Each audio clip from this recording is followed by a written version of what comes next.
Welcome to the Terrible Podcast with your hosts from SteelersDepot.com, where you can find all your latest and greatest Steelers news. It's Dave Bryan and Alex Kozora, always lit, talking Steelers.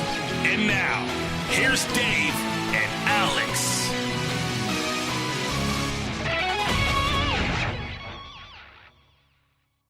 Welcome to the Terrible Podcast, Season 9, Episode 121. He's Dave Bryan. I'm Alex Kozora, SteelersDepot.com. Thanks for tuning in this Friday, Steelers Nation. Dave, we have a jam-packed show today. Maybe it's the last one for a while as we hit the lull before training camp. So buckle up because we got a lot to talk about. Yeah, absolutely, and I knew, I said during the other show, boy, we're going to have a lot to discuss, and we certainly have. The Steelers' final week of, or only week of mandatory minicamp now completed here, and it was 6 weeks, I think, from yesterday that the team reports to training camp. We'll go over that training camp schedule here in just a minute. I got to start this show off, though, with what in the heck happened to your boy Danny Smith?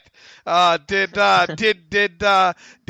he tell Rosie Nix to put on the glasses and that was the end of that, or what? He's MMA fighting, I think, at the offseason. He's taken up for something. Yeah, he's got some bandage on his nose. So I'm gonna find out which Twitter user finally found him in the streets or something and said, "Why isn't this kick return game fixed?" and let him know about it. Have you ever? Yeah, you probably haven't. Damn it! You've never seen the movie They Live, have you? No, Dave. Any sentence starts with "Have you seen the movie?" that isn't a Die Hard? I'm not your guy. So what's your movies? I mean, what's your old movies? Die Hard, and what else? What else do you find yourself? I think our definition of old movies are like I'm like Toy Story. The original is old movie for me. I don't think that's your definition. No, I don't guess so. I mean, what anything older that you watch? I mean, what do you mean by older? Like I'm guessing stuff from the at least the mid '80s on. Yeah, I mean the Die Hard series, which I think only one of those was from the '80s, the first one. Yeah, I don't watch a lot of movies in general. I think I've made that pretty clear on here for my life. Well, I don't either anymore. But at least I did get out of the house some when I was your age. Well, I don't get out of the house to watch movies now. They're all on demand. Yeah, you got it even easier. You got to watch They Live with Roddy Piper. There is a fight scene in there, Alex. That's about 7 minutes long. And well, look, you like that Walking Dead and stuff, right? Used to, but yeah. I mean that kind of the stuff. Well, this kind of centers around that kind of stuff there, and Roddy Piper is the guy trying to fight these things off and all. But anyway, man, you gotta watch that just for the fight. Just Google and go on YouTube and look at the fight scene alone and watch that. It's considered one of the all-time best fight scenes in a movie, even as far as it's being choreographed and all. So you got to do that. But anyway, that's why I make the reference all the time to put the glasses on and eat the trash can and all, because that comes from that movie there. But yeah, your boy Danny Smith didn't look too put together there with the bandage on his nose. Well, we'll get things figured out for special teams this season, and it'll all be smooth sailing. I'm 11% confident that's what will happen. But let's jump into the most pressing news. Steelers wrapping up their 3-day mandatory minicamp. They've now broken for basically the summer, their last vacation before they regroup for training camp. And Dave, at the outset of every spring workout session, OTAs minicamp, the number one thing you and I think most people talk about is just hope for good health. Last year you had the injuries to Jerald Hawkins with the quad, Jake McGee with the Achilles. Hawkins is still working his way back, actually. We'll talk about that a little bit later in the show. McGee never came back. His career could certainly be over. Coming off that nasty Achilles injury, we've seen what happened with Kevin Durant in the NBA and the implications there. So for this year, the best news that I took away from this OTA minicamp session was Steelers come out healthy, no major injuries, and that's where you want to be as a team. Boy, you want to talk about the single best thing, the most tangible thing I think we can wrap our arms around is that, 100%. Right? I mean, and I know Mike Tomlin, kind of downplayed it and all when he talked to the media yesterday to close things out there. But, I mean, that's a big deal. I mean, you look around the league, you're in and you're out, and it doesn't seem to be maybe as much of it This year, got guys being lost to injury during this time of year. But I mean, it does happen. Maybe it's just that the names haven't been as maybe as notable this year. But yeah, I mean, I'm looking for the quote, the exact quote right now. See if I can find it here. Do you remember what I did with it here? I can look it up. Just talking about the health of the team. Is that yeah. I'm looking for that. I can't believe maybe that's already made it to possibly the second page on our site, but it possibly has. Yeah, I can't find it all of a sudden here. But anyway, he made the quote that we're healthy. It's not something that I worry about. Basically they do what they can to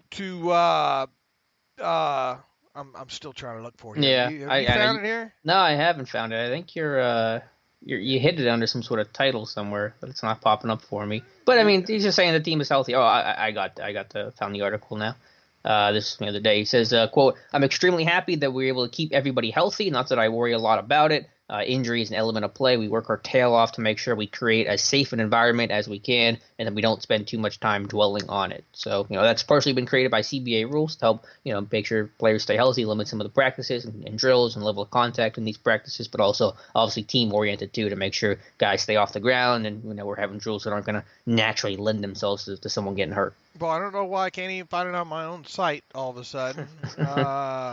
Maybe I did title it something weird there. But anyway, that it is what it is on that, and that's definitely a good sign. I mean, I know we had guys like Stephon Tuitt, Sean Davis, kind of start the OTAs and all off slow, not working, but those guys work their way back into the rotation. Obviously, I think Diontae Johnson at the start of this as well too, kind of or coming out of rookie minicamp was kind of banged up. Who else? David DeCastro missed time because of the birth of his second child. He obviously made it back for mandatory minicamp. It doesn't sound like anybody missed mandatory minicamp. That's the first time we can say that in how long? At least a few years, a few seasons here.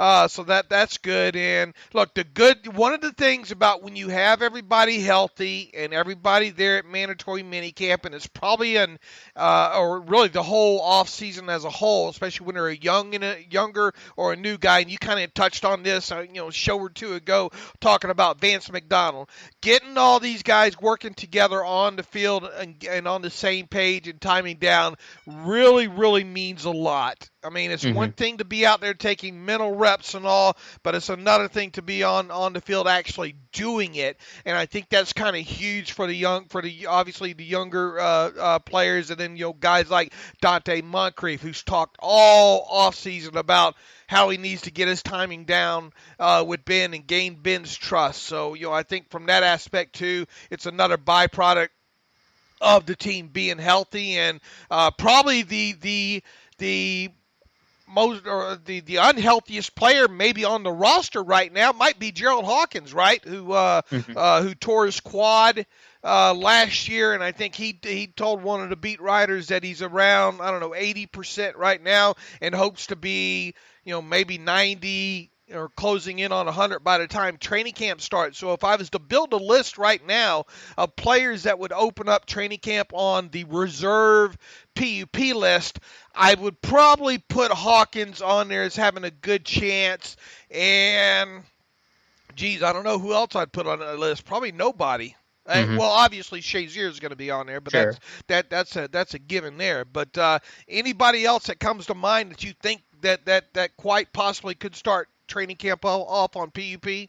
No, not that I'm aware of. I mean, obviously something minor could pop up that could put somebody on there. There could be a conditioning factor. But not only was I happy that this team escaped any major injury, the guys that had the offseason surgeries practice that we're aware of. Anthony Chickla with the foot, Chukwuma Okorafor with a shoulder injury. So those guys coming back and not seem like they missed any spring practice, which was big. Hawkins, yeah, I mean, could start on PUP, though. Hopefully he doesn't have to. Hopefully, since he's able to go through this, I know it's been non-contact, maybe they ease him his way into training camp, but maybe they can at least get him out there practicing instead of starting him on PUP. But yeah, I mean, you're happy with the health of the team. I'm really excited that, Vance McDonald gets to go through a spring session. Ryan Switzer especially gets to go through a spring session. Eli Rogers gets to go through one. He's done it before, but obviously missed all of last year's OTAs coming off the torn ACL, missed all of training camp and basically the entire preseason as well. So, I mean, you just have to be really happy with where this team is from a health standpoint because, well, I don't think there were any super severe injuries around the league that were notable. There's always that chance. So, if you can get away with it, you're feeling pretty good. And then obviously you still have 3 weeks of training camp to go through in the preseason, and so people are going to get nicked up at some point. But I mean that has to be, I think, the single top storyline coming out of this off-season training program to start with. There. Speaking of Hawkins. Oh boy! Well, let's real quick, Dave. Before we get on your high horse, let's talk about the training camp schedule briefly. That was released this past Wednesday, a little later than usual, but it's been fully released. 15 total practices open to the public this year. The Steelers will report July 25th by 4 p.m. First practice the next day, 2:55, as always, at St. Vincent College in Latrobe. If you've never been to a training camp practice before, if you're able to make it out there, highly recommended to either one of the ones at SVC or the Friday Night Lights practice in downtown Latrobe. But yeah, you got your 4 preseason games, you got the 15 practices. Camp runs from the 26th to the August 15th is the last open practice. They have one the day after that's closed to the public. So we'll be there for every single practice. At least that's the plan. McLumina got a clean bill of health, so hallelujah to that. I mean, just the tailpipe was rusted. Someone put an extension on there. They just literally chopped it off, so it's got a little cosmetic makeover. But all things good for the Steelers and for my car. Probably that car probably looks like Danny Smith, doesn't it? It looks like I had to fight with Danny Smith and lost. It's rusty. The PA car 99 and with the salt, rust is going to be, I think, its doom eventually. Is my thought. And I've owned, unfortunately, quite a few cars in my life. Some of the better ones that I've had looked like buckets of bolts, rust buckets. Had old Datsun B210. I've told the story several times. White, rusted out. This thing came from Alaska. Is where it originated from. And we used to chase ambulances. We used to buy suitcases of beer off the shelf and then spend because they were cheaper back then. You buy them warm. They were cheaper than buying them out of the cooler. Way back when. So we would buy a cheap suitcase of say Bush or whatnot, get the police scanner, load up that little Datsun B210 and chase ambulances all night. That was that was how we used to spend our Friday and Saturday nights for cheap entertainment there. But you drove a Model A, right, from Henry Ford? not that old, but I've owned some cars in the 60s, 65 Ford Fairlane station wagon, a 64 Fairlane sedan. A couple cars in the 60s, and obviously several in the a 69 Mustang Mach 1 was my first muscle car. A lot of those, unfortunately, somehow when trees would cross the road, I would hit them. But how are you here? How are we having this conversation right now? I don't know. I'm donating my body to science fiction. Yeah. Right. Anyway, with camp, so that's the schedule there. Again, we'll do our thing as we do every single year with our training camp diary. What sticks out most about you about that schedule that you maybe don't look? I mean, is it that first stretch of days that you don't look forward to, or what? Well, I personally look forward to all of it. I mean, obviously, by the end. Yeah, just to be clear on that. But if you're a rookie or if you're a new guy to training camp and how this works, you got 9 practices in the first 10 days of camp. If you're a rookie, you're a young guy, that conditioning is going to be tested right away. You're going to be sitting there after this first 10 practices going, oh my God, I'm not ready for this at all. And then you got game a week after that. So yeah, 9 practices in 10 days to start. Those young guys better buckle up. You just gave the Mike Tomlin speech, didn't you? I did. The annual show up in the best shape of your life speech that will probably fall on deaf ears for the rookies because every rookie's saying, yeah, I went through OTAs. It was pretty easy, some non-contact practices. Got through it okay. We'll do some training in the offseason. But, man, once camp hits, once that third day of practice, when the pads come on, you're going to find out really quickly, what the level of NFL conditioning is and how high that bar really is set. These guys that you don't know what you don't know. Tomlin says, I left them with the message that they need to show up ready, and we've outlined that more in detail about specifically what that means for each guy, but rest assured that conditioning and readiness has got to be the most significant element of their time here in the upcoming weeks. You can probably go back and pull out about half those words and find them somewhere on our website on SteelersDepot.com from previous times that Mike Tomlin has given this same kind of speech during the last practice at UPMC Rooney Sports Complex after minicamp ends. Yeah, but it's so important. I mean, it's not that it might not be the most effective statement because some of the young guys, just like you said, you don't know what you don't know until you do know. But it's so true, and not only from a conditioning standpoint, so you can show the best version of yourself, and you can get through these practices and take advantage of as many reps as possible, but also from an injury standpoint. If you're not conditioned, you're more likely to get hurt with those soft tissue injuries and the stuff that can linger and take you out for a week and a half. And if you're a young guy or a rookie, you're going to miss valuable time because the train waits for nobody once camp starts. This OTA session, the mandatory minicamp has basically been a learning environment. Let's get to know one another, the young guys. Let's, find out how they learn and, kind of their relationship to Ben and stuff like that. But once you at camp, I mean, it's about the season started, once you at training camp, the day one, and you got to go. So if you're hurt, you got a hamstring injury, you're going to be left behind, and that can really set these guys back. I agree, and I look forward to another training camp coverage this year. All right, Dave, I'll let you brag now with Jerald Hawkins getting some work at guard. It only took you 4 years to call that one, but Jerald Hawkins, talking to Chris Adamski, said, he's obviously gotten work at tackle. He'll be in the mix on the right tackle battle with Filer and Okorafor, but also getting, finally, some work at guard. Yeah, and this is something I've been calling for since 3 years ago, drafted, 2000. Yeah, not long after he's drafted. Look, I mean, this is a guy that obviously is I don't think he played much of any, if any, guard at LSU. Played left and right tackle there, but you kind of get this guy. I remember getting a sense while watching his film. After he was drafted, that quite possibly, he has some position flexibility in him. Fast forward to those OTAs and rookie mandatory minicamp several years ago, Todd Haley, throwing it out there, and really even Mike Munchak, go back to the day that Hawkins was drafted. Munchak talking about it, kind of hinted that Hawkins could have some position flexibility to him. Now, what does all this mean at this point, other than me being kind of on the mark here? Not much, because the fact of the matter is he's still going to have a hard time making this roster, I think, where we stand right now. He's obviously going to be in that mix, for the right tackle spot with Chukwuma Okorafor and Matt Filer, and throw in. I mean, they got a lot. They're taking a lot of tackles, aren't they? To camp this year. Derwin Gray probably going to get some time over there as well too, and the other Maryland kid, Damian Prince. Yeah, Damian Prince. I mean, they got a lot of, and Zach Banner. I mean, it's kind of no wonder that they're maybe finally giving Hawkins a chance to play some guard, and I think he's going to. I think we're going to probably see that during the preseason. It'll be interesting to hear you report from training camp how much moving around there is, because, like I said, there is so many tackles there. It's kind of hard to think about how a lot of them are going to be able to get reps there. So I think with a guy like Hawkins, and we're already talked about him still trying to battle back from that quad injury.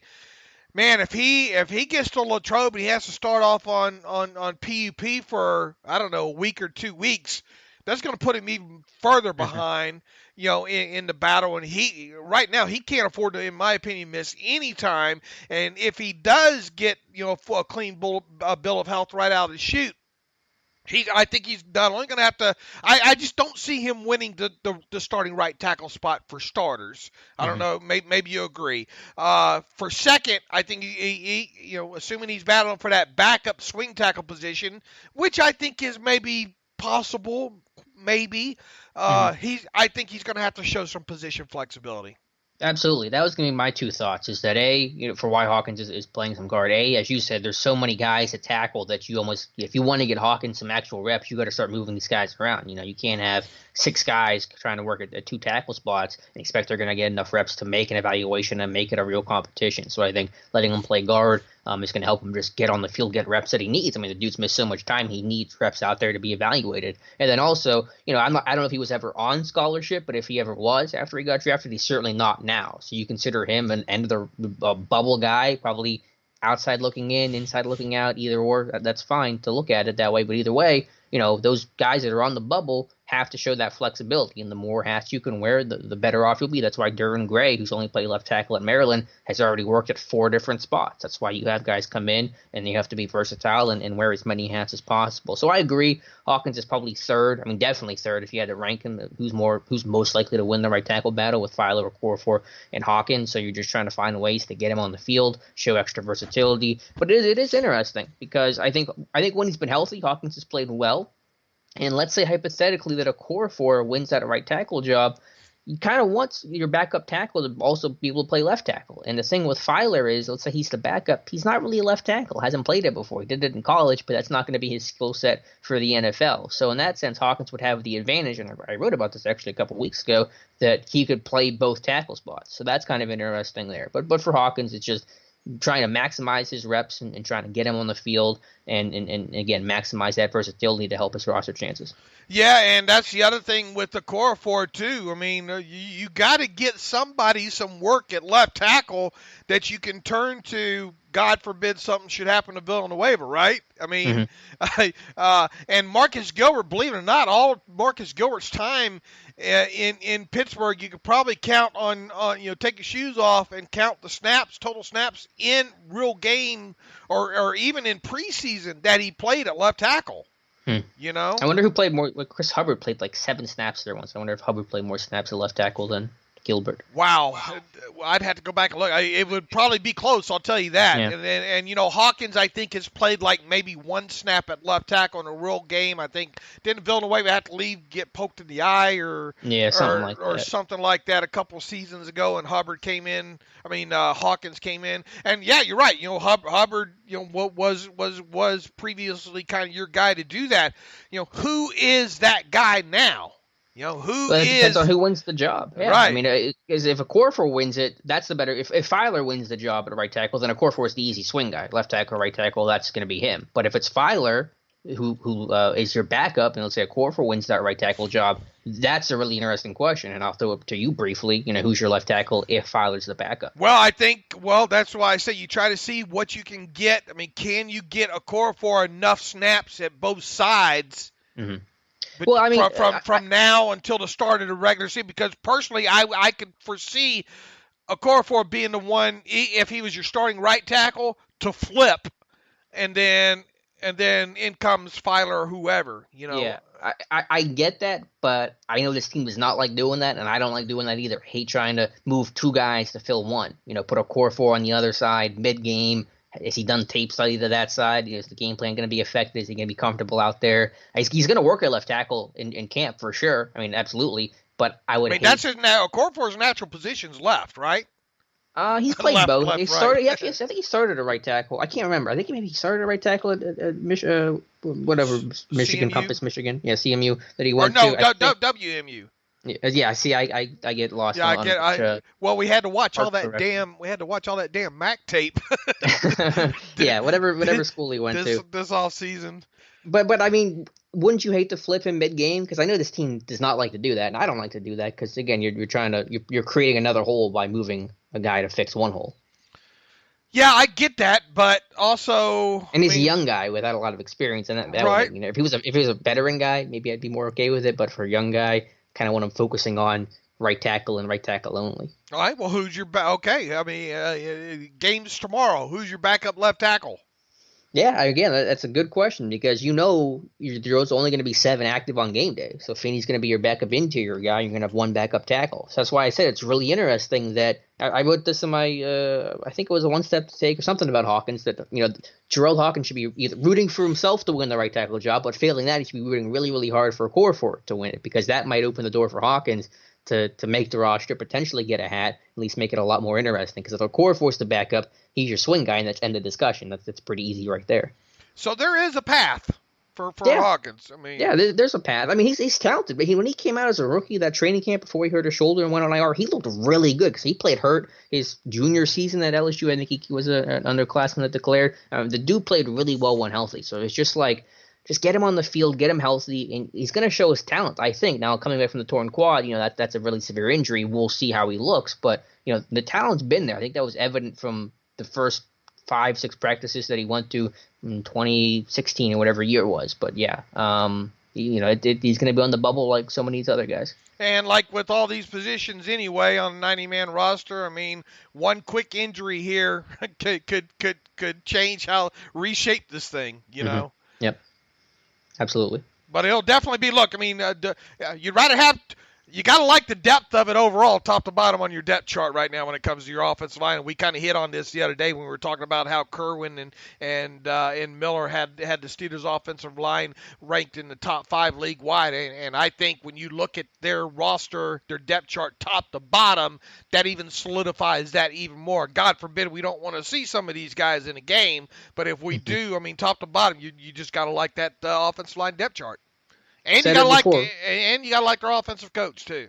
Yeah, there's 13 guys in this offensive line room that I think have a legitimate chance to make the 53. Obviously, some better than others, but I think there's 13 names that you could state a case for right now, and that's probably something most teams can't say. But to bounce on that last point you made, Dave, yeah, we got to hear from Shaun Surratt. It's really I love mandatory minicamp because you get to hear from the assistants that you don't normally hear from a little bit around the draft time, but you like to hear them kind of while they're working during the season. So to hear from Shaun Surratt, I mean, the dude just sounds like a line coach. Just hand the pile, team guy, whatever Randy Fichtner needs me to do to make this offense work, I'm going to do. He's got a good relationship with the players. Everyone speaks highly of him. I said this from 2 years ago when it seemed like Munchak was going to go. I said it when Munchak finally left this past year to go to Denver. It sucks to lose Munchak. It's a loss, but I think this team's going to be just fine with Shaun Surratt leading this group. Yeah, I've read so much of this hack stuff on, from blogs around, just saying, they're going to take a step backward, offensive line, blah, blah, blah, it can only go down from here. The position group I worry least about probably right now is offensive line. Mm-hmm. Same. Yeah, it's the same group essentially. It's the same coach. I mean, Surratt's been here since 2012. He was here longer than Munchak. He's worked under, as Tomlin said, Sean Kugler, who was a really good offensive line coach, and only left because he took the head coach job at UTEP and worked with Munchak. There's a good relationship there. Surratt's going to command that room. He's going to have the respect of those guys. And from everything those players say is that there's no bigger tape grinder than Shaun Surratt. I mean, this guy goes through 80 hours a week watching tape, getting these guys ready. Probably going to modernize the room a little bit. Sounds like he's going to use some more PowerPoints and technology where Munchak was kind of old school with like just printing sheets off for these guys. So yeah, these guys are going to be prepared and ready to play. There's no doubt in my mind about that. And, we talk about offensive line. We haven't even gotten to some of the younger guys either. Guys like Fred Johnson, who a lot of people expect to really – have a strong training camp and preseason to boot. So a really great group that Shaun Surratt gets to work with in his first season here. And Garrett Brumfield too, another LSU guy, UDFA. Undersized, but kind of like Hawkins, played hurt last year, kind of limited his tape. I think he's gonna have a better tape this year when he's healthy. I liked his tape, I think, than most other people out there. If you go back and look at when Brumfield was healthy, it's not bad tape at all. Yeah, dude's punishing run blocker. Right, he can on the move. He's good on the move, I thought. But anyway. Yeah, nickname's Bruiser, so that kind of is the mentality they can play with. Really big recruit coming out of LSU, never really quite got there. Health was definitely a factor. But yeah, like I said, there's 13 guys you can throw. Obviously the starters, you throw in Duran Gray and Brumfield and Johnson and Patrick Morris and names like that. I mean, all guys that is going to really create good depth. And that's good for the quarterback play, too. I mean, just looking at the Dobbs-Rudolph battle, if you have a good offensive line as your second strings coming in, it's going to be better to evaluate your backup quarterbacks than them having to run around the entire time trying to just not get sacked because it's tough to evaluate them in those situations. All right, coming out of mandatory minicamp, who are kind of are perceived winners, if you will. I mean, and take, if you're listening to this, take all of it with a grain of salt, because none of us were there, and we just, it's football in shorts, blah blah blah. However you want to frame this, so we're going totally off of what players have said, media reports, and all like that. We are, and it is, like you said, you're right, take it with a grain of salt. But we've seen in the past some of these names that get talked about in the spring, they translate to camp, and they translate to on the field. Eli Rogers, Mike Hilton, those were guys that were talked about. We have the quotes, we can go back and pull them up, back in OTAs. And so I thought the one name, when I wrote the article today, Dave, for Steelers Depot, that stuck out, because it's just a name I kept seeing pop up time and time again, was Diontae Spencer, the receiver, the CFL guy. That's 25, 26 years old, that was productive and signed a futures contract in January. So he should thrive in this environment, because he's a short, fast guy in shorts and shells. Like, this is his place to shine. If you can't shine here, then you're not going to make it anywhere. So it shouldn't be a huge surprise, but it's certainly good news. And I heard he got some work with the first team. Even Vince Williams was talking about kind of him making plays. And so when you have other position group guys, other side of the ball, not necessarily going against you one-on-one, that catch your attention and are talking about you, the way everyone Foster did about Mike Hilton, the way Terrence Garvin did about Eli Rogers. I think Spencer's a name to keep an eye on. Not unthinkable. I mean, obviously, if you were to draw out a depth chart right now in at 53, I'm not so sure he'd be on it, but he'd be one of the ones that you think about probably on just on the list of maybe 10 players just outside of that. And we've talked, this is a guy that's going to probably have to pull Stephon Logan for you. Going to have to make himself uncuttable, making plays as a wide receiver, which I think he played a lot in the slot in camp. I mean, he's an undersized dude, so that's probably where we're going to see him the most. He can stretch the field. I mean, I hate to admit it, I've gone and watched a little bit of CFL tape here over the last couple weeks, and I think I put together all of his touchdowns. Was it in? Do you remember which post that was? Was that in my Sunday 7 shots post? I honestly don't remember. But anyway, I have somewhere on the site right now, I have all of his touchdowns from last year, quite a few of them being returns and a couple other receiving touchdowns there. So he's a guy. He's going to be a guy that's fun to watch. He's got that. What did he run his 40 in way back a couple years ago? 4.34 come out of McNeese State. Ooh. 40-inch vert. Yeah, the guy's an athlete. He's going to help you in the return game. He's going to make some big plays in camp and preseason. I'm pretty confident in that. It's just, can he make enough of them, and can he just do enough to rise above the rest? Because the problem with Spencer is that he's kind of redundant. He's faster than Eli Rogers or Ryan Switzer, but he's the slot, shifty return guy, and they got so many of those on the roster with Eli and Switzer, and you draft Diontae Johnson, so it's just a question of, is he going to be useful enough to either take an extra roster spot, like the 6 receiver spot, or beat somebody out, like an Eli Rogers? And, that's going to be tough to do, because his profile is valuable, but it's also pretty similar to many guys he's fighting against. Right, and really he's only really a two-phase guy, I guess, which I guess is enough for Danny Smith. I mean, if you can return punts and kicks, I mean, that's big. Now, if you can only do one and not the other, then you become a one-phase guy, because this isn't a guy that you're going to probably have out there gunning and covering punts or kickoffs or anything like that, because of his diminutive size and all like that. So, yeah, I mean, just go ahead and circle that name and throw it to the side, because that's another guy, especially in these early preseason games. That's why I want 4 preseason games on television, Alex, because I get excited about these first couple of games because of players like Diontae Spencer. 100%. That's why I want to keep it too, because I've said before, these guys in those situations, the back end of the 90 are the most disenfranchised players on the roster, and they've taken away more opportunities from them if you cut the preseason in half. But yeah, you go back to, and we talked about a couple of shows ago about the wide receiver position and how I hate.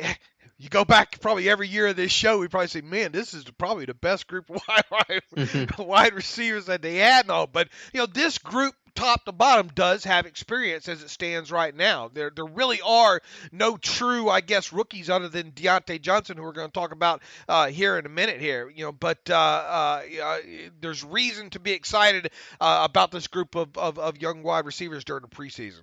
Yeah, I won't call it the best receiver group this year, but I think it might be one of the deepest. I don't. That might be fair to frame it that way. And the last thought on Spencer is that, what I like about him is he has professional experience. Yes, it was in the CFL, but, the guy knows how to take care of his body and, how to work in pressure situations and how to train and just how to be a professional, which some of the young guys that haven't been in this too much, or rookies like Diontae Johnson, haven't experienced yet. So I think that's going to give him a small leg up in this process. And he has been in the NFL camp before. I think he was with the Rams for a short time. I think he came out in 2014. So, he's been through some level of NFL participation before, so this isn't brand new to him either.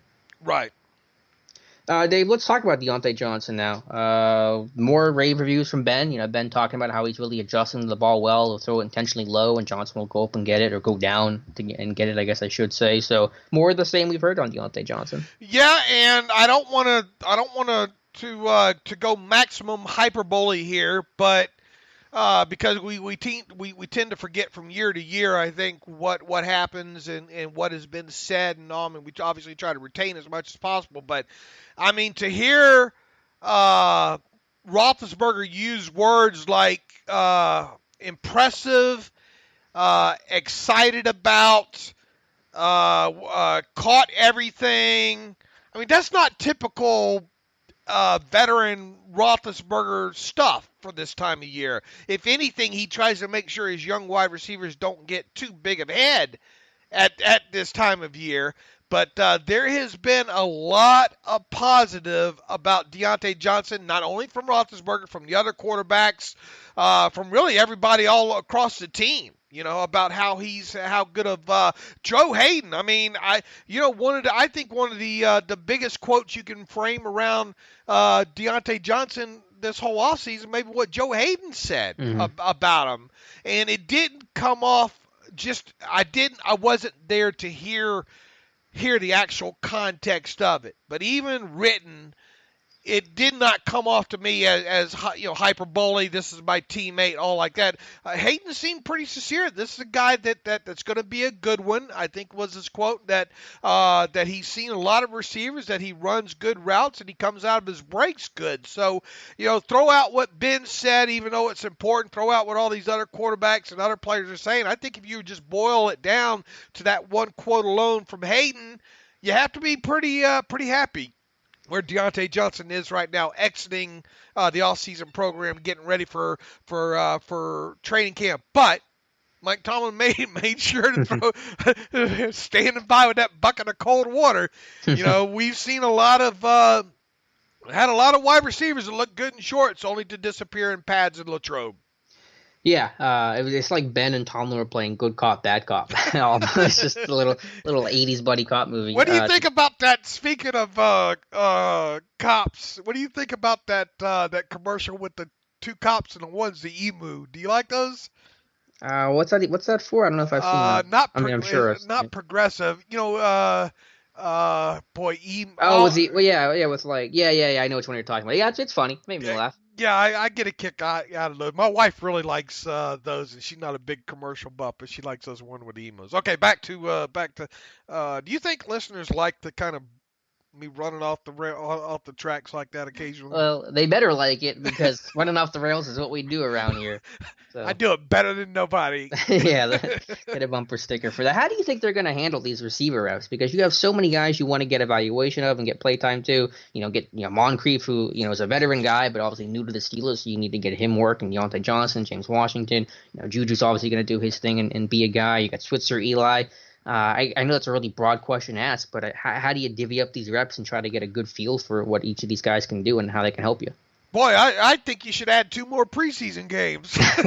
Go back to when they used to have 6. They used to have 8 preseason games. They just keep whittling it away. Yeah, that would make me happy. I know the players wouldn't be too happy about that. But I mean, look, if you just played all back end guys, at least you give you some better evaluation time there.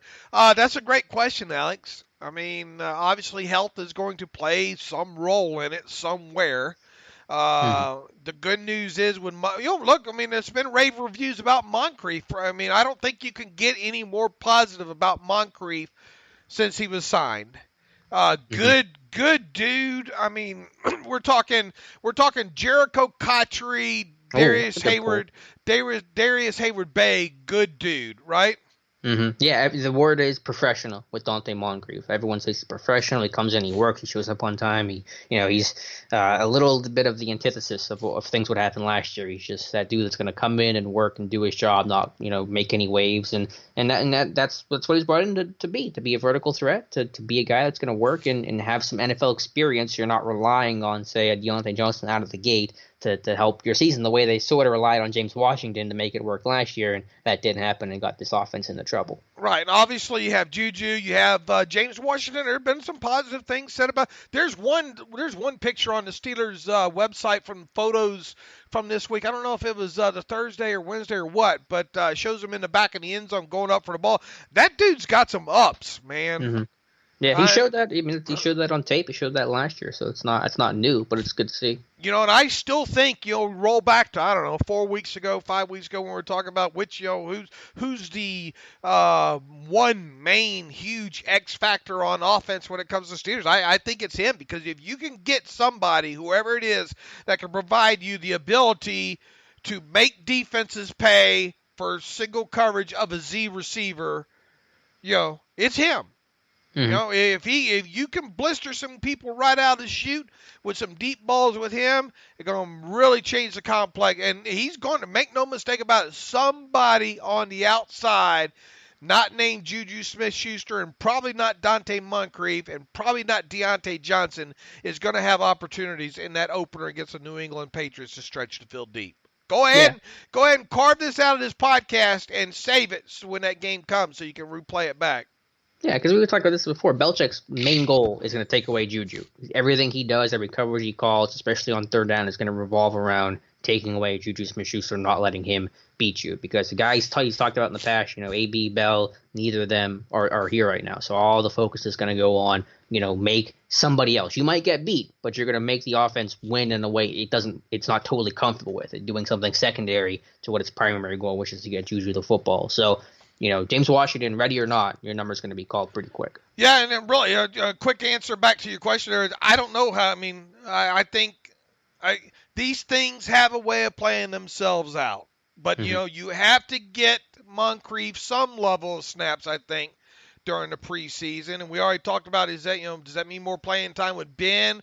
I don't know, but you got to at least get him a little bit, of extra work than maybe you would, say, an AB last year, and all like that. And I know that's not a lot, but yeah, you got to get those guys on the field, hopefully, together there. Obviously, Diontae Johnson, you want to get him as much work as you possibly can. We've talked about the guys like Tevin Jones and Griffey, are guys that, if they're healthy, the second go around for them, they're going to get some work there. Spencer, you already mentioned. You got two guys in the slot. You got to get plenty of work in Rodgers and Switzer. It's good. It's a good. Johnny Holton. Johnny Holton's interesting. Right. It's a good problem to have where I sit right here. Yeah, no, it is a good problem to have. And I think you said it well. I think it'll be, the reps will reveal themselves to you as you figure out the process and who's doing well. So I think that's probably the best way to frame that right now with our limited information on this group. Yeah, about 3 days into training camp, I'm sure you're going to have it all probably laid out for us. Well, best laid plans. What's the quote on? I'm mixing up my quotes here. With, I love mixed metaphors. I know you were just tweeting about that yesterday. Yeah, mixed cliches. I love those. I'll look that quote up here while I do that, Dave. Talk about our friends over at Robinhood, and we've talked about them in the past. They're coming back to us now, so tell us about what's going on there. Absolutely, and I have used the Robinhood app. Let's see, I have now been in Vegas for 3 years now, and I think it's been 3 years. Yeah, it has. Wow. It seemed like yesterday made the move across country there to from Florida to Vegas, and I couldn't be more happier. But I remember getting a hold of Robinhood probably a good year before I even moved here. And Robinhood is an investing app that lets you buy and sell stocks, ETFs, options, and cryptos, all commission-free. While other brokerages charge up to $10 for every trade, Robinhood doesn't charge any commission fees, so you can trade stocks and keep all of your profits. Plus, there is no account minimum deposit needed to get started, so you can start investing at any level. So if you're new to the stock market, just want to play around with it as if it was like a cheap fantasy game, That's the way you got to go, folks, with Robinhood. The simple, intuitive design of Robinhood makes investing easy for newcomers and experts alike. Once again, plus there's no account minimum deposit needed to get started, so you can start investing at any level. View easy to understand charts on the app and market data along with that, and place a trade in just 4 taps on your smartphone. You can also view stock collections such as 100 most popular. With Robinhood, you can learn how to invest in the market as you build your portfolio, discover new stocks, track your favorite companies, and get custom notifications for price movements so you never miss the right moment to invest. Robinhood. Now listen up, folks. Robinhood is giving listeners of the Terrible Podcast one free stock like Apple, Ford, or Sprint to help build your portfolio. But in order to take advantage of this offer, you have to go to Steelers.robinhood.com. That's Steelers.robinhood.com. Make sure you go to that website address to get this offer here. And really, you download that app. You're not going to be disappointed with it, I don't think, if you're just starting out or even if you're an experienced stock market investor. All right, Dave. It was the best laid plans of mice and men. That's what I was trying to think of. So, yeah, they'll have a plan in camp, but, the receiver position gets mixed and matched so much, they'll change things up. So even a couple days in the practice, it's still going to be, a very brief evaluation and not clean evaluation because, you got to go through this whole process. You got to see what guys do well in padded practices, what guys do well in preseason games, what guys can start and finish at the same level, and what guys, trail. Remember Devon Patterson last year had a really good start, did have a good preseason, but a dude that kind of trailed off towards the end of the year. You look at Tevin Jones and Trey Griffey. Those are guys that had really quiet starts to the year, kind of came on strong at the end. I know Patterson got hurt, but Jones and Griffey ended up having the roster spot and stayed on the practice squad the entire year and are still with the team today. So, camp's such a long process. It's a grind, did it with the entire preseason. So, that's a spot where guys have to – everyone's going to start well, everyone's going to feel good, but once you start getting hit and receivers start getting knocked around, that's going to be the true test of what guys are really able to kind of, make it through camp and be reliable targets. And I think that's one of the things that Mike Tomlin tried to point out the other day is these guys don't have pads on. They're not hitting each other. There's a physicality element. Mm-hmm. It's easy to go over the middle in shorts and shell. Sure, when you're not getting popped and all like that. So, and look, one final other thought on Diontae Johnson too, and it kind of goes back to your boy Danny Smith starting the show. He was asked this past week about his thoughts on Diontae Johnson. He, in so many words, said, this is a guy that I've looked at in that area. He went to his weren't you the one that even before the draft was able to find Danny Smith at that Toledo Pro Day, or was that after? No, that was before, way before. That was the day of the Pro Day. It was Daryl Drake and Danny Smith were there. Yeah, so that's quite a fight. That's, you want to go back and Easter egg hunt. That was some prime Easter egg hunting on your part. I got the Danny Smith radar on. I can find him a mile away. Absolutely, but Danny Smith said, he was there. He watched a lot of tape on him. Very, very intrigued with him in so many words. As a returner. Now, make no mistake about it. Diontae Johnson returned like 6 times, I think, the amount of kickoffs at Toledo than he did punts. I think even the punt returns is even under 20, the amount of total that he returned. He did have some success in that area, but I think more than anything, if Diontae Johnson is going to contribute as a special teamer, as a returner, it's going to probably be on kick returns way before punt returns. And I'll go back to some of the things that I picked out with Diontae Johnson in just limited watching him as a returner is the bobbling of the football. Okay? Mm-hmm. That ain't going to fly. No. So, and that's one thing that I hope that you look out for when you watch some of the drills and all as well, too. These guys got to square up good, get a momentum going forward and all like that. And it might not seem like much, but that little bobble of a football makes a whole heck of a lot of difference on returns. So, personally, I think if he's going to get a long look, it would be at kick returner more so than punt returner. But make no mistake about it, this team needs to do a better job.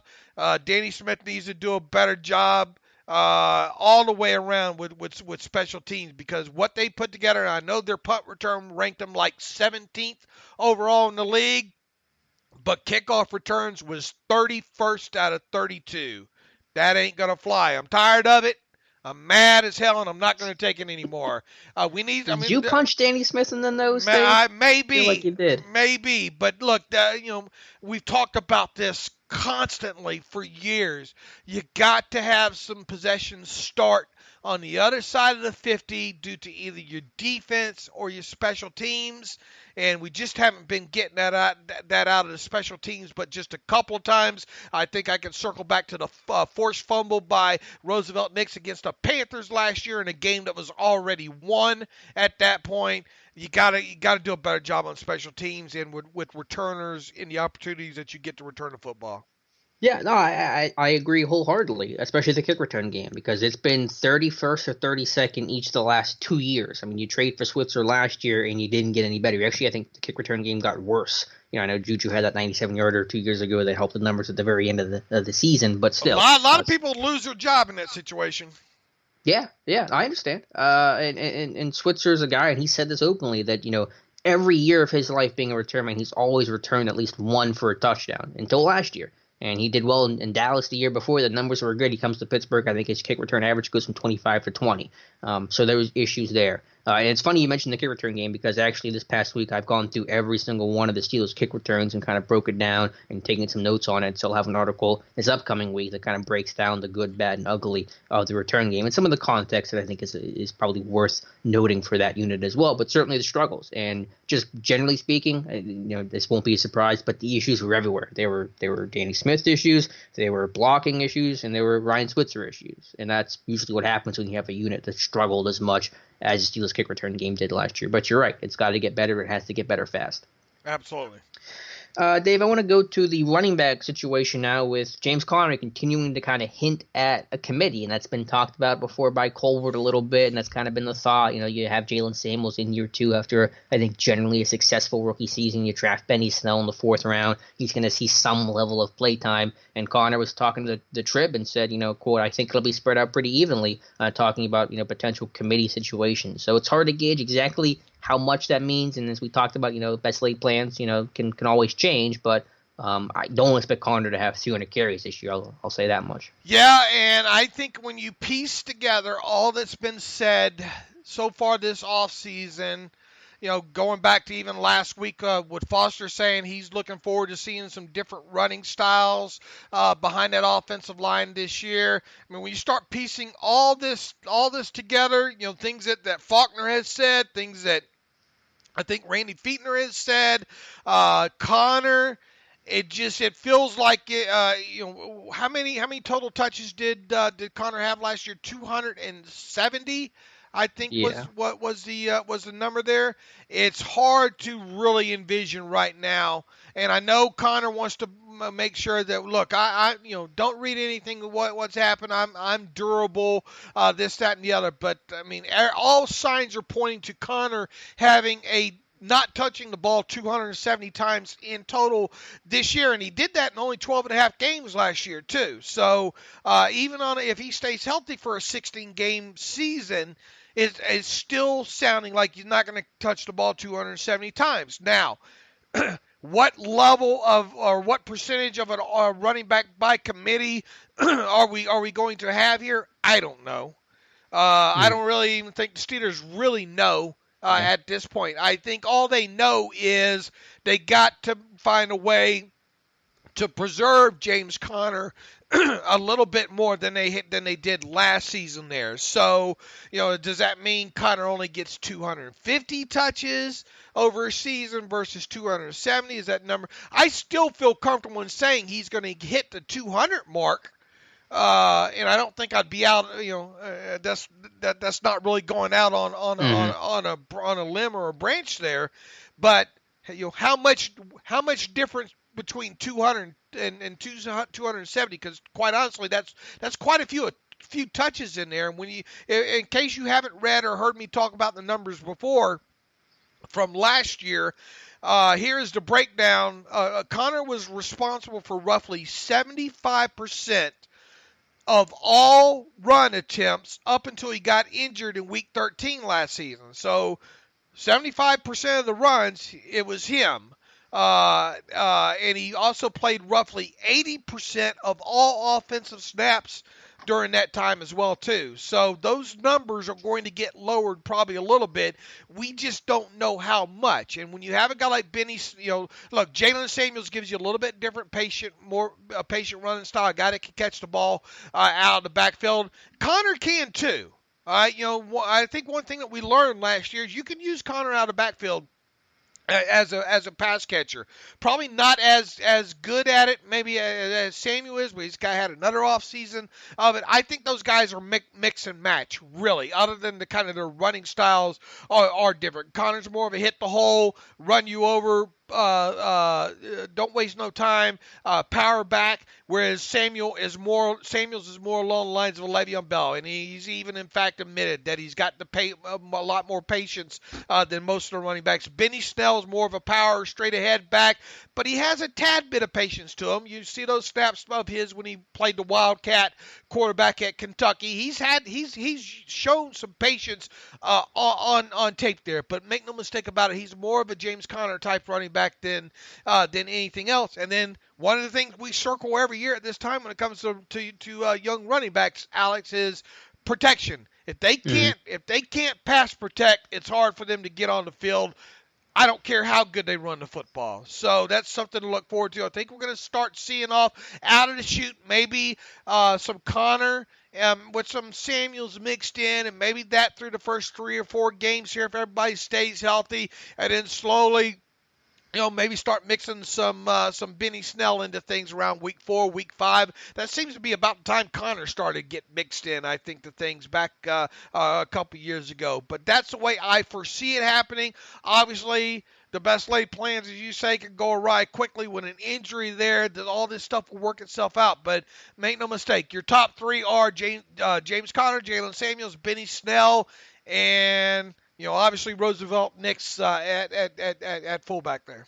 That's about the only thing I know confidently with this running back group right now is those are the guys. The question is, how is the division leader going to go within those players? I mean, Connor's still going to be the starter. I think he's going to take the first snap against New England week 1. But from there, it gets pretty murky. I could see Snell getting an impact right away. He's just going to be a very situational guy. You can that short yard, I wrote about him already this offseason. Mm-hmm. Go back and look at the short yards or goal line. I mean, that is a guy that you could, you need 3 yards, you're going to get you 3. You need 1 yard, you're going to get you 3. You need 7 yards, you're going to get you 3. Yeah. That kind of guy. But I don't know if you get him that short yardage work right out of the chute. But it shouldn't take long to at least get him in. Well, look, James Conner, too. I mean, that guy down in the goal line so far during his career has been solid. So, Yeah, Connor's done well. I just think if you get fresh legs in those situations, it's nice because you got a tired defense, against a back that's fresh. That's the allure of having Benny Snell in those situations. And I know that Connor took some time to get into the backfield, but obviously he wasn't playing. He was playing behind Le'Veon Bell, and that makes it easy to keep the rookies off the field when you got Le'Veon Bell out there instead. A little different situation this year. So yeah, over under total touchdowns for Benny Snell in his rookie season, 3.5. Take the under. I'll say 3. What if I had 2.5? Then would you still go the over? Yeah, I'm sitting at 3. So wherever you want to put that line. I think that might be the number with him. I could see him hitting that. Yeah, and the thing you mentioned is definitely pass protection. Connor took a big jump last year. It wasn't perfect, but he took a big jump. Samuels wasn't terrible, but certainly wasn't good at it last year. So you want to see a jump that's similar to that as too. Snell did well in college, but that's going to be a different game in the NFL. And the other thing too is when you mentioned protection, I thought you were going to say ball security, not fumbling the football. Connor's had an issue with that. Rookie running backs, you're always not quite sure how they're going to do. So it may be a thing where it's just who's the most reliable in terms of pass protection, just their overall hands as a receiver and knowing the assignment, and then just taking care of the football. Because with Connor, the 2 issues he's had is injuries, which aren't his fault. That's football. It happens to running backs, but also ball security. The fumbles have been costly. It's something he has to clean up. Otherwise, it's going to make it easier for this team to find roles for Samuels and Benny Snell. And then we're still going to, and I think Matthew even has something up this morning, buy or sell. Steelers really will use 2-back sets this year. I know this is going to be the buzz that we hear all off season. Yes, I think they'll use it more than they did last year, which last year was 0. So I will throw that bone to all of you listening out there that are all excited about two-back sets. However, I still don't see it happening a lot.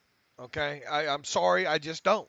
I mean, I don't know how you feel on it, Alex, but I mean, I think do I use it during the preseason, during that tune-up game against Tennessee? You damn right I do. You know why? Because I want Bill Belichick to have to think about it. You know, I might even use it 2 or 3 times in there, just so I can get a look at how I look doing it against the first team defense, and B, so Bill Belichick has to worry about it. But outside of that, I just don't see a lot of two-back sets being used this year. I think you said it really well. Maybe you show it a little bit just to give something, obviously Belichick, but any defensive coordinator, any game planner to have to defend and to put in the back of their mind, maybe spend an extra couple practice reps worrying about it. But I'm not going to see it that often. And you hit him with the dreaded Bakama. So that's a Dave Ryan turning the tide on that one. But yeah, you could see a little bit of it. But you can run something. The wheel route's still undefeated, Alex. Yeah, it's just Samuels might be your guy to do it. Absolutely, Connor showed really good hands last year. I mean, one of the biggest steps Connor took last year. I mean, there were really a lot of steps he took with his hands, his pass protection, getting in better shape. But yeah, his ability to catch the football, work out in space. It was such a huge jump from what he showed at Pitt and showed his rookie year to what he showed last year. I'm totally comfortable with playing him, as a receiver role and doing whatever I have to do with him, flexed out of the backfield. Now, he might not be as good of a route runner as Jalen Samuels is. That's probably the one big difference. But just catching the football, Connor's dangerous. You can run some spider 2-wide banana. All right, Gruden. How about Oakland on Hard Knocks? Lord, you're gonna be tuned into that one, aren't you? It felt like my birthday this week, Alex. It really, really did. I was expecting my wife to come home with a cake, but that didn't happen. But Raiders on Hard Knocks. Look, I know I get more excited about this, and I'll try to keep it at a minimum once that series gets underway. But I'm already a huge Hard Knocks fan just for what it is, regardless of the team. I thought last year was great with the Cleveland Browns. I think this year will be 3 times better than that, and how can it not be? Antonio Brown, Fontes Burfict, Richie Incognito, Gruden, Mike Mayock. You got 2 really good kids in Fabian Cleveland Farrell and Moreau, the tight end that we both like. You got a lot of a good cop. I mean, you got some yin and yang to look at there. So I'm really looking forward to this. And look, train wrecks like train wrecks, right? I guess so. We'll see how many times AB mentions the Steelers. I'm sure that over-under is going to be at like 70, the way this offseason's gone. But yeah, you got Oakland drama, you got Cleveland drama too. Did you see the reports coming out of I don't know how true it is, but some veteran players not happy with Baker Mayfield's comments about Duke Johnson. I go back to not long after Baker made those comments saying, can you imagine if Ben made a comment similar to that? Ben's been in the league 15 damn years. He would have got railroaded by the national media had he said something like that. And Baker says it, and people try to it really seemed like people try to sweep it up underneath the rug, but it's not going away. It doesn't look like. You want to talk about? No way would I want to be Cleveland right now. I think the Steelers. I guess it's a kind of a good segue here. I'll immediately chop that thought off at the knees there. What is, maybe other than health, what is your biggest takeaway of this team coming out of OTAs and mandatory minicamp? I don't know if I have one in particular. Obviously, less drama and a return to focusing on football seems present, which is good. I mean, that's where it needs to be. That's where the focus has to be, drawn to at this time of year. But I think some of the comments about the defense and how fast they've been and just kind of having the athletes out there is nice. So nothing that shocked me, nothing that's blown me away or has really taken me by surprise. But probably again, getting rid of the drama, putting the focus on football, and just maybe the speed and overall athleticism this defense might have, that they didn't have in some regard last year. Yeah, and that's where I was going with this mainly was, seems like a lot less drama, really, since Bud Dupree on the Twitter machine. What has there been? No drama. Been awesome. I mean, Edmonds and Dupree with the call Twitter faux pas or whatever you want to call them, which, in the grand scheme of things, what this team went through last couple of years, that's nothing. But I mean, really, since that, what has there been? Nothing. I mean, it's been totally football related, and that's been awesome. And that has been awesome. So I think that that aspect alone right now, along with obviously the health of the team and all, the last 3 weeks have been enjoyable just because you want to talk about supercharged hyperbole. I mean, we were on it there for a couple of days, and it's still it's easy to get caught up all this. I certainly got excited a couple of times just reading some of these things and all like that. But that's the kind of thing that you want at this time of year. You want a lot of positive, a lot of things that get you excited about your team going into the season. And make no mistake about it, the Steelers are going to be an underdog in the division. No two ways about it, because unless something happens to Baker Mayfield, the Steelers are going to be an underdog in the division. I think the Steelers like that overall right now. And hey, don't sleep on this team. Yeah, absolutely not. No, if that helps them get motivated and play with that chip on their shoulder, awesome. I know Ben kind of dismissed the underdog narrative, and probably with some good reasoning behind it. But yeah, I mean, everyone's pointing at Cleveland, but you got Pittsburgh and Baltimore saying, we've run this show for a while now. You can't forget about us. All right.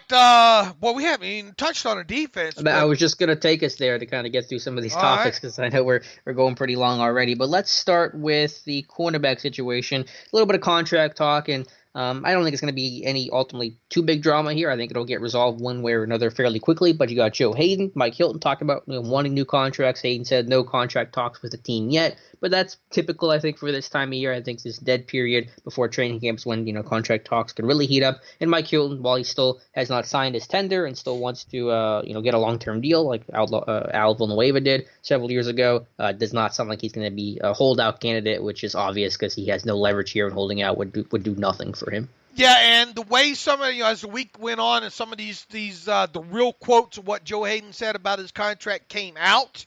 I already thought there was a good chance that he might get a contract extension this offseason. I will now be surprised if he doesn't.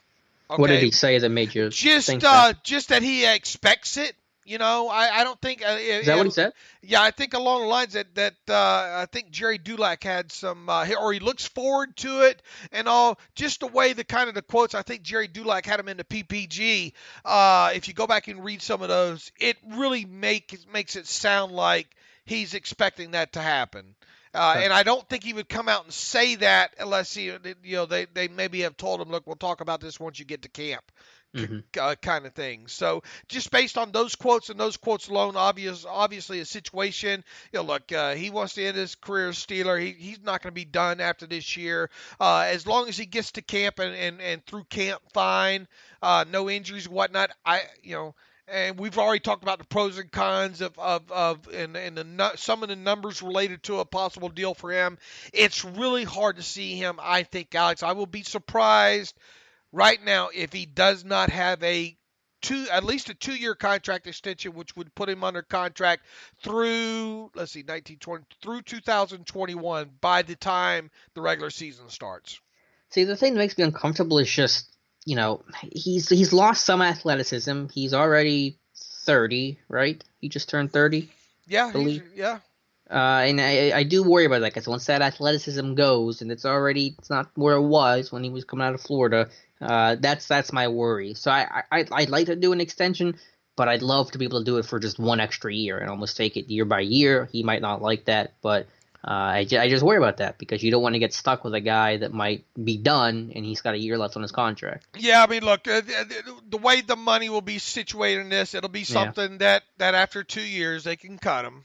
I know, but you hate to do that because you don't want to. I mean, they've done it before, but other players that want extensions as a precedent. The Steelers like to tout about how they let guys play out their contracts, and you kind of lose that if you're cutting Hayden after a year into it. We talked about this a couple of weeks ago too. Look, I mean, you could theoretically pay him the same amount of money. He's going to get that 10, 11 million this year or whatnot, and then if you had to throw the franchise tag on him next year, because make no mistake about it, even though the two sides will want to work towards a deal if he has a good season in 2019, you're still going to have to go through the process of putting a tag on him. Mm-hmm. So and then go from there. Just to me, go ahead and get it done. And they will. You'll be able to gig me if I'm wrong here, but I think there's no way, barring any kind of injury, that he does not get a new deal by the start of the regular season. Mike Hilton's a different story here now. I mean, I still don't know what way to go with this with him, and obviously we're gonna look real hard, and I'll post about it as soon as they become available. What's his name? Kenny Moore with the Colts. Out of Valdosta State, right? Is that where he's from? Where'd he go to school at? I can look it up, but it was an undrafted guy, I'm pretty sure. So, kind of a similar boat. Just goes to show you that the NFL will find you. Valdosta State, 2017. Was a Patriot briefly. Right. Boy, for them to let one get away. Yeah.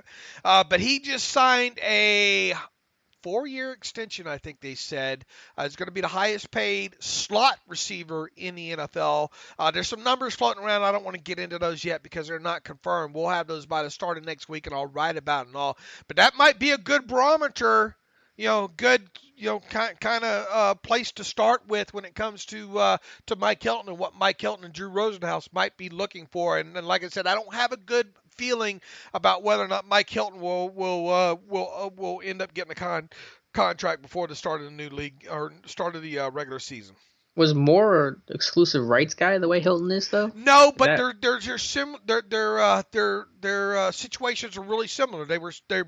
Kenny Moore was set to earn the same thing that Mike Hilton is this year, $645,000. The only difference is that Moore Hilton is an exclusive rights free agent because of the way his original contract with the Steelers was.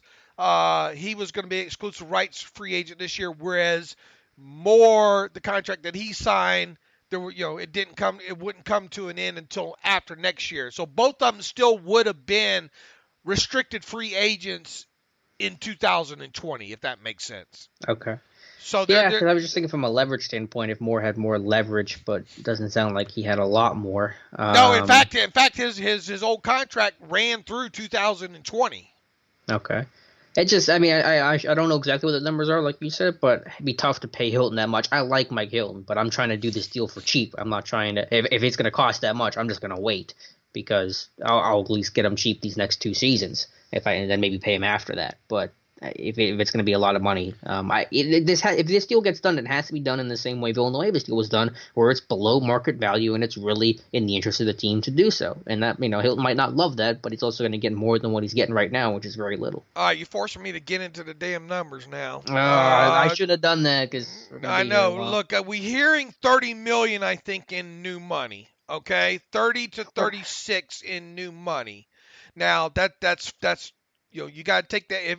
Let's say it's a $30 million in new money, and it's the 4 years 4 years on top of it. And once again, we're going to have to see how the new money stacks up versus the old money, and as far as that goes. Now, if it's $30 million and they're considering 4 years new money, which technically isn't the case, then that's what's 4 into 30. 4 7 point something. 7 point. Or 7. Oh yeah, 7 point something there. Now, if you're looking at maybe, are you considering 3 years new because he's already, once again, let's not examine this until we see the numbers. Sure. But you were talking about with Hilton like $3 million per year, weren't you? $3 to $4 million. There's a pretty big gap. We're talking from what Kenny Moore. Well, we don't know because we don't know how this thing's framed, right? Sure. That's why I said don't get me talking about damn numbers. I know. So I think you're kind of jumping to maybe a little bit of conclusion of what you think the numbers might be. So just hold off there. We'll talk about it next week. All right, I'm just saying is that because the idea is they're saying Moore is going to be the highest paid slot corner in football. That seems accurate, and we don't know exactly how much money that's going to be. But I'm just saying is that. From where we were talking about with Hilton, we weren't talking about paying him like a top slot corner. We were talking about pay increase, but we weren't talking about paying him that much or potentially that much. So that's just tough to wrestle with. All right, Devin Bush is quicker than snot. I think we established that during the offseason practices. Keith Butler talked about his quickness. Jerald Hawkins and all. Look, this guy got plenty of first team work, during the offseason practices. Now he's made some calls along the way, as you would expect him to do. I guess the big thing is how much can he retain between now and the start of training camp? Can he stay healthy from here on out? And if he does, I mean, it's hard not to see him getting, I've said this several times, it's hard not to see him not getting a huge bulk a la Ryan Shazier of snaps in that opener against New England. I think that's the goal right now. Get this guy on field because they're going to need that speed against New England there. And, Mark Barron going to see some snaps, Vince Williams, but, keep your fingers crossed. I think the train is going in the direction that they envision it going with him right now. Yep, that's where I've been leaning to. The more we've learned about Bush and seeing, he's gotten a lot of first team reps. I mean, I think they're going to play him as soon as possible, as soon as Bush's game allows it to, which certainly could be week one. They're going to play him pretty heavily. When you trade up, you make that investment, you must start getting a return on that immediately. So yeah, had Joey Olszewski talked about Bush, and then I talked about Gilbert a little bit as well, just kind of, just more general terms, Mac guy, young guy, but seems to be doing fine. Yeah, understanding the defense, and really we haven't heard a lot about Gilbert throughout this project. Well, we haven't heard a lot about Lane, right? Throughout a little bit, yeah. I mean, a little bit. More than Gilbert. Johnson's the guy that we've heard about. Diontae Johnson, obviously, but we haven't heard a lot about Lane. We've obviously heard a ton about Bush. Gilbert, just a little bit. Gilbert is a guy I think is going to need, our buddy Danny Smith is going to have to really be fighting for him, I think. Because we've talked several times about Matakevich, love him or hate him or whatever. Dirty Red is a dirty special teams player, so a dirty good special teams player, and going to be hard to unseat because of that reason and that reason alone. So Gilbert, if I had to make a bet right now, and we already had someone in the comments on Steelers Depot say, "Oh, you can't cut Ulysses Gilbert because he'll never clear away." Here we go. Yeah, Gilbert's a leader in the clubhouse of fans thinking he won't clear waivers. It seems like. I think he will, and I think he's a guy that you ticket for the practice squad right out of shoot, unless something changes with an injury. That's how I've essentially envisioned it, but I think him and Sutton Smith can duke it out, and maybe one of them can jump on the roster with a last spot, or at least make an interesting battle. So, yeah, I mean, again, Smith and Gilbert, their path year one is special teams all the way. All right, anything else about the defense? Ben Roethlisberger, on Sirius said, look, been impressed by it is football in shorts, but he's been impressed by the speed and how guys are flying to the ball and always around the ball and that kind of stuff there. So good hyperbole out of Roethlisberger. And look, you would expect this defense to be faster, right? I mean, Bostic to Bush in the story. That's all you need, right? Oh, yeah. I mean, again, this time last year we're talking Bostic versus Matakevich. Now we're talking Barron versus Bush. I mean, world of difference, total 180. Yeah, but Keith Butler talked about Bud Dupree, not worried about his sack production. He says if the whole defense is getting sacks, then we're not too worried about Bud. He's doing well. The things we ask him to do within the framework of the defense. So, take that. That went over like a lead balloon, didn't it? Yeah, not too surprised about that one. And then Terrell Austin confirming he's going to be up in the booth and helping Tomlin out with challenges. I think in the Trib he said he's going to go back and watch all 300-plus challenges that occurred last year in the NFL to kind of get a feel for how the league functions and how they handle different situations to try to give Tomlin the best information possible. Can I get a glory, glory, hallelujah, amen?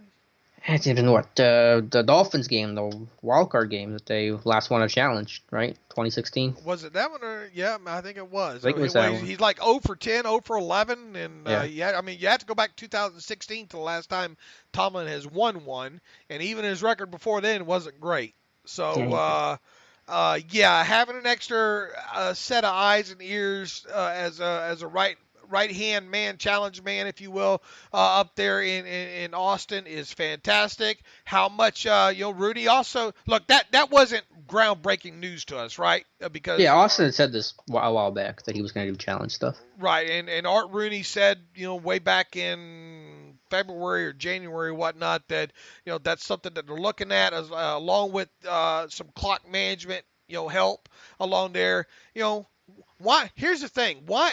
Here's my biggest peeve when it comes to this. And I'm okay with Austin helping out and all whatever, but why wouldn't you just go out and get a guy like Dean Blandino or Mike what's his name from Fox? Yeah, I know who you're talking about. Mike Pereira. Pereira, yeah. Why wouldn't you just go get one of these professional referees and pay them $100,000 to sit up there in the press box or whatnot and get these right for you? Yeah, I mean, I guess because of everything else that Austin brings, I think Austin's going to have a lot of value in a lot of ways in the secondary and just kind of overall management. But yeah, I mean, that's a good point. You could have just some guy, and look, this guy could be Rain Man up there as far as I'm concerned. With that knows that's socially awkward, but boy, he knows when to call the damn timeout.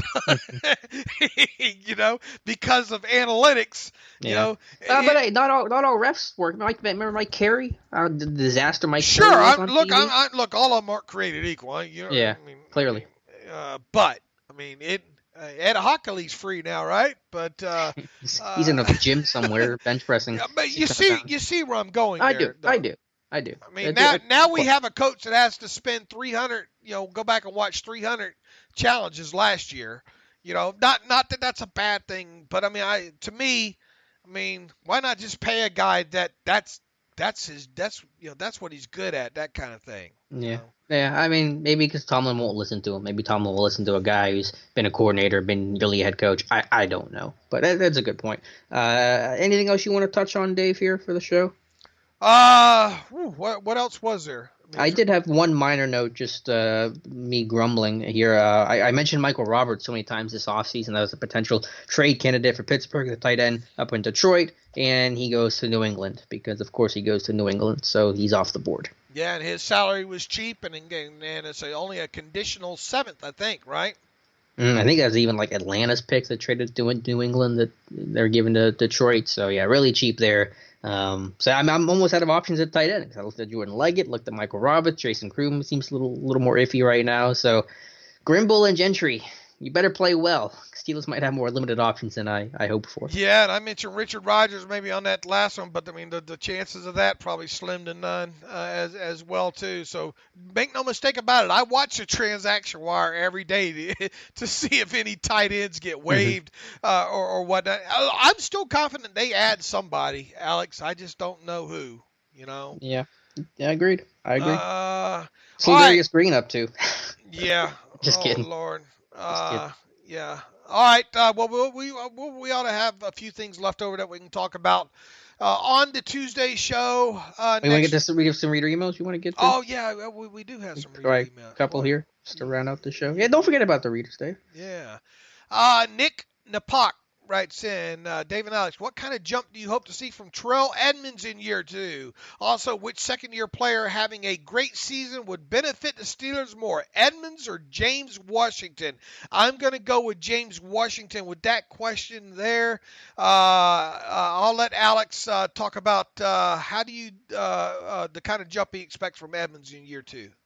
Just to answer the first one really quickly, I'll be a little contrarian and I'll just go Edmunds. I think Washington definitely needs to have a good year, but I'll say this at that spot. There are more options to deal with James Washington struggling than there are options to deal with Terrell Edmunds struggling. But to answer the question about what Edmunds needs to do, I was asked this in my mailbag yesterday. Just be more consistent, more physical. Obviously looking for some playmaking, some splash in the secondary, but just somebody that I think is more comfortable in the defense, which he absolutely should be. And I think that's going to give this defense more flexibility, better to disguise its coverages, create more confusion, and hopefully create more turnovers and help the pass rush get home, and it just kind of all works together. But Edmunds ended last year on a really high note. Most guys, especially guys that play as much as he do, especially guys that were underclassmen and should have been seniors last year, they hit that rookie wall, week 12, somewhere late in the year. And he didn't seem to do that. He got better as the year went on. And considering his situation, was supposed to be a sub-package guy, turned into a full-time role, played 900 snaps or whatever the number was. It was a ton of snaps, more than this team ever anticipated him playing. So the fact that he got through the year, ended it well, never hit that rookie wall, leads me to be pretty optimistic about him heading into year 2. Nick also wants to know, P.S. Dave, how many cups of coffee do you drink on a typical NFL Sunday? Believe it or not, a typical NFL Sunday, probably not as, I mean, obviously first thing in the morning during, the pregame process and all like that. My normal, whatever you want to call my normal amount is, which is probably a lot. But once the games get started on Sunday, things just move so fast paced that I'm more kind of probably energy drinks and Diet Mountain Dew from that point forward until later in the night, because I just don't have time to go over to the coffee maker and brew another pot of coffee there. So probably less than you think on a typical NFL Sunday, but all throughout the other rest of the week and off season, man, I'm on it. I mean, there's always a pot of coffee on in this house. You're like the Waffle House. I like that coffee on for you. Love me some Waffle House coffee. Jay Barbati writes in, you mentioned wanting Dobbs traded last year. What are the odds of a trade this year? Is a fourth the best we could hope for in return? Look, I just threw that out there because of the way the competition, I saw it shaping up last year. I didn't think that Dobbs was going to beat out Landry Jones last year. In fact, I still stand by. Would you rather have Landry Jones in that game against the Raiders or Joshua Dobbs, Alex? I know we're looking back in the rearview mirror with 2020 vision here, but who would have done a better job, Landry Jones or Joshua Dobbs in that game against the Raiders? Like you said, hindsight's 2020, but Dobbs really struggled. It was really poor, so it's hard to see Landry Jones doing worse in that situation. I agree. Look, I don't hate Joshua Dobbs. I just thought the way that was going to shape out last year, and especially the way Dobbs played, make no mistake about it, he had a great final preseason game against the Panthers. Did that do it for him? I mean, yeah, it might have. But my whole notion was trade him to the Panthers last year. Now this offseason, do I honestly believe that the Steelers will be able to trade Joshua Dobbs to another team? I mean, I guess you can't rule it out, and I don't think you can get a fourth for him, though. I think that's a little bit too hopeful. I would say if he is traded, it would probably be for a fifth or later, possibly. But quite honestly, I don't see that happening. I mean, you got a lot of time, to have two good, cheap backup quarterbacks right now is fine. I just hope that Dobbs is number 3. I'll put it to you that way. Where do you come in on that? No, I agree. I think you could trade Dobbs, hypothetically. I think you could probably get a 6th-round pick. If we draft in the 4th round, I think it's harder to get higher or the same amount of value on that. But no, I think Dobbs will ultimately be kept unless you have a real compelling reason to deal him. Plus, it'll be good for the competition. Even if Rudolph becomes a number 2, it'll be nice to kind of always have Dobbs looking over his shoulder, knowing that, I got to stay on point here and I got to do well, just to create that competition level, not only during camp, but throughout the entire season. To him, he writes, P.S., no fault of his own, but Dobbs, to me, will always be the pick that wasn't George Kittle. Hey, you're not gonna get any argument out of me there, for sure. Tom Hoye, Hoye, writes in, hi, Dave and Alex, my name is Tom, just like Chips Ahoy. You guys are fantastic with these to help you enunciate it. Thank you. And I'm a huge fan of your show and your website. Your whole team does a great job as well. He enjoys reading from Matthew a lot. Hey, we don't blame you. Matthew can write. Great writer. Best writer we got. I have a ton of questions, but for today I would like to ask this. I'm not very familiar with the salary cap. I know the basic stuff, guarantees per year, cap hit, bonuses, etc. But I wanted to know if a player has been cut or released or waived and signs with a new team for the upcoming season, does he receive any of that money prior to the final cuts or after the preseason, assuming that there would be no signing bonus? I guess what he's saying is, okay, a guy signs a 4-year contract. He gets the signing bonus there. The rest of the years, let's say 3 years, however many dollars, none of it's guaranteed. Does he get any of that money? The answer is no. Look at it this way, and let's say a guy gets into the season and then gets cut, and none of the base salaries are guaranteed. Players are paid by week, okay? 17 paychecks. You hear about a guy quote unquote losing the paycheck. These guys get paychecks, okay? Imagine their base salary being cut up into 17 equal portions, and then that's how they get paid. And that's how it's accounted for, really technically against the salary cap there. So if you have a rookie and he's with you the first 2 weeks of the season, outside of his signing bonus, he gets 2/17 of that 400 whatever $1,000 it is, and then nothing else after he's released. All right, so does that make sense there for you, Tom?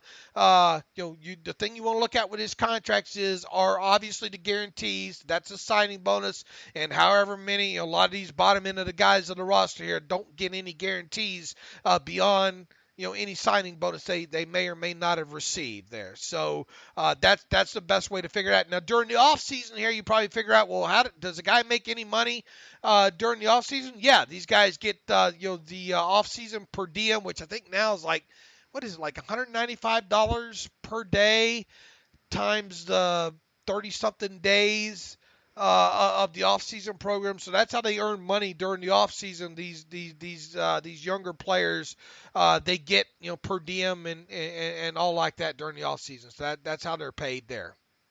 Do they even write like Ben Roethlisberger a check for that per diem? He's making just $20 million, $30 million a year. He's getting paid like $5,000 for. Now, some of these guys with the roster bonuses or whatnot, they get that I think in lieu of. So I don't know exactly how it there is an adjustment that's made on the salary cap right around the start of the new league year. This year is like $600 and something $1,000. Okay, and what that adjustment is, it's the team. And look, rookies. I think the true rookies or draft picks don't get that per diem or whatnot. But anyway, there is a adjustment that's made to the salary cap as an estimation of what the team will pay out in off-season what they call them workout bonuses. Okay, and then right before the season starts, once they have the actual number, because some players miss it, some players have it built into their contracts, that their roster bonus that they get, $5 million or whatever, is in lieu of the workout bonus and all like that. So it depends on player to player how that's all structured in there, and then an adjustment is made back to what the NFLPA has originally charged you in that kind of thing there. And that's why I let you handle the cap and not me, because I'm just trying to get a handle on what you just said. Boy, I still learn about this stuff daily, Alex. I mean, it changes. I mean, it's always changing. It's so hard to wrap your head around the CBA and the salary cap and all like that. Chuck Griffith writes in, not a question, a listener data project. I wanted to see how NFL teams spends their salary cap just to see what I learned from it. My thought was to take the depth charts of all 32 teams and cut down day and look at the average yearly pay for starting 22 plus some specialists. Look at the offense, defensive spin, rookie quarterback teams, franchise quarterback, 4-3, 3-4 defenses. Let me know your thoughts. Look, you can go over the cap. They got a lot of great data on stuff as related to that, Chuck, especially right around, if you want to go right around the time that the teams make their cuts to 53 and go from there. However, I caution you to look at on what the cap charges are, because what you need to look at is what the cash expenditures are per year. Not necessarily salary cap, because obviously if you have a couple guys that get a few big deals, you're going to have some inflated cap numbers there possibly. So I get what you're getting at there, Chuck. But go to overthecap.com right around cut down time, and that'll be a good breakdown for you as far as what teams spend and all like that. But make no mistake, and a lot of people forget about this, over a 4-year period, okay, in the CBA, it says that teams have to spend at least 89% of the league mandatory cap dollars in cash. Okay, so there's no way of kind of circumventing this thing. Now, obviously, you got from 89% to 100%, cap in cash, that some teams are going to spend more than the floor. Steelers will always spend right up close to the cash cap floor, whereas teams like Cincinnati aren't. And if teams do not spend at least 89% of the cap in cash over a 4-year period, they have to write out a check to the NFLPA for the difference there. You see what I'm saying? So make sure you keep that in mind too. I did hear, I think it was from Over the Cap, that it was just speculation. They hadn't done the math yet, but the reason why the Colts had gave up like Kenny Moore such a big contract was to try to make sure they were hitting that 89%.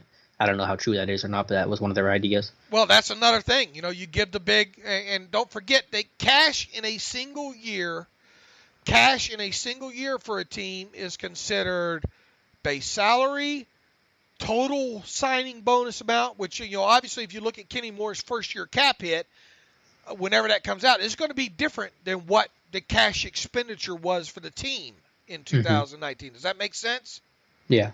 Because, obviously his signing bonus will get divided out towards the amount of years for cap purposes, whereas what the actual cash expenditure was for the team in that year was the total amount of signing bonus and whatever base salary, whatever other money he's going to earn there. So, yeah, some teams will sign players to contracts a little bit higher than maybe what they – look, if you're signing – it does boil down to this, though. If you're paying – you should never overpay a guy just to overpay him, right?